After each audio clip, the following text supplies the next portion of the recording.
ان کے لب رنگی کی نچھاور تھی کہ جس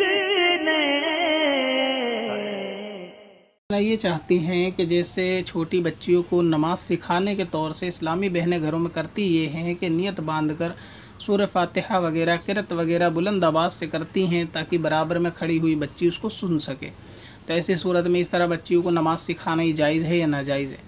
دیکھیں، اول تو بلند آواز سے عورت کو نماز پڑھنے کا حکم نہیں ہے، چاہے نماز دن کی ہو یا رات کی ہو، یعنی سری ہو یا جہری ہو، دونوں صورتوں میں عورت کو حکم یہ ہے کہ وہ آہستہ آواز میں نماز پڑھے۔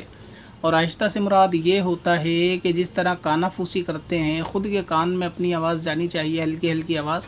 اتنی آواز سے عورت نماز پڑھے گی، چاہے وہ عشاء ہو یا فرض۔ لہٰذا اگر کسی عورت نے ظہر و عصر کی نماز میں بلند آواز سے قرآن پاک پڑھا، سورہ فاتحہ پڑھی یا قرأت کری اس طرح سے کہ اس پر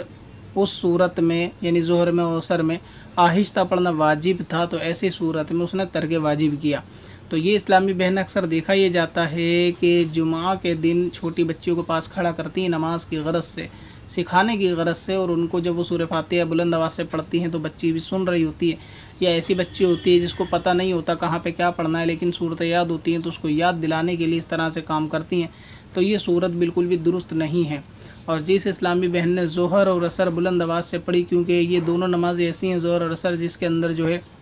وہ قرآن پاک آہستہ پڑھا جاتا ہے، اس میں جو ہے وہ جہری قرأت نہیں ہے، سری ہے، تو اور اس میں واجب بھی ہے کہ آہستہ پڑھا جائے، تو اگر کوئی ایسا کام کہ جو واجب تھا نماز کے اندر کسی نے جان بوجھ کے ترک کر دیا تو ایسی نماز کو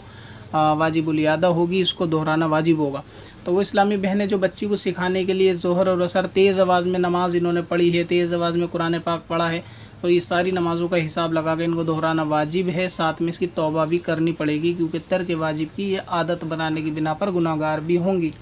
اگر عشاء اور مغرب وغیرہ ہے کہ ان میں تھوڑی آواز ان کی نکلی، تو ایسی صورت میں اس میں دہرانے کا ان کو تو حکم نہیں ہے، مغرب عشاء اور فجر کی نماز، مگر یہ کہ ان میں بھی چاہیے تھا کہ ان کو آہستہ ہی قرأت کریں، یہ تیز آواز میں عورت کے لیے بلند آواز سے قرآن پاک پڑھنا بھی منع ہے، تو ان لوگوں کو عصر اور ظہر کی نماز دہرانی پڑے گی۔ اس طرح اسلامی بہنیں چھوٹی بچیوں کو نہیں سکھا سکتی کہ تیز پڑھیں اور بچی سنتی رہے، یہ صورت جائز نہیں ہے، آہستہ نماز پڑھنا ظہر کے عصر کی واجب ہے۔ اب اس میں ایک صورت حال اور بھی ہوتی ہے کہ بہت مرتبہ دیکھا گیا ہے کہ کوئی نماز کی کتاب یا قرآن پاک سامنے رکھ کر پڑھتے ہیں، اور جن کو نماز نہیں آتی وہ اس میں سے دیکھ دیکھ کے پڑھتے ہیں، تو ایسی صورت میں بھی یہ جائز نہیں ہے، اس طرح بھی نماز نہیں ہوتی۔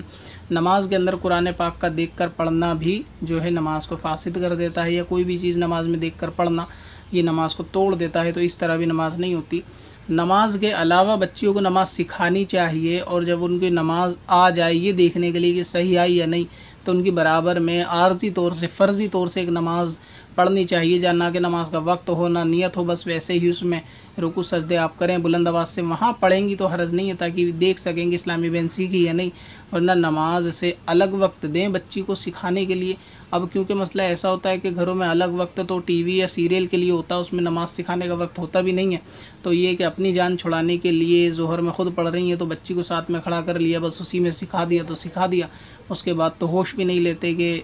بچی کیا سیکھ رہی ہے کیا نہیں، تو یہ طریقہ کار بھی والدین کی کہیں نہ کہیں کچھ والدین کی کمی رہتی ہے، تو اسی لیے آپ اس کو الگ سے ٹائم دے کے سکھائیں، پریکٹیکلی اس کو دیکھیں کیسا پڑھ رہی ہے کیسا نہیں، اسی طرح جو صورتیں پڑھتے ہیں ان کو وہ بھی سکھائیں مکمل طور سے، مگر اس طرح کہ برابر میں کھڑا کر کے ان کے ساتھ خود بلند آواز میں نماز پڑھیں، تو یہ نہیں، اس طرح جائز نہیں۔ توبہ بھی کریں جس نے ایسا کرا، اور جتنی نمازیں پڑھی اندازہ لگا لیں اور اس کو واپس دہرائیں، وہ نماز ان کو پھر سے پڑھنی ہوگی۔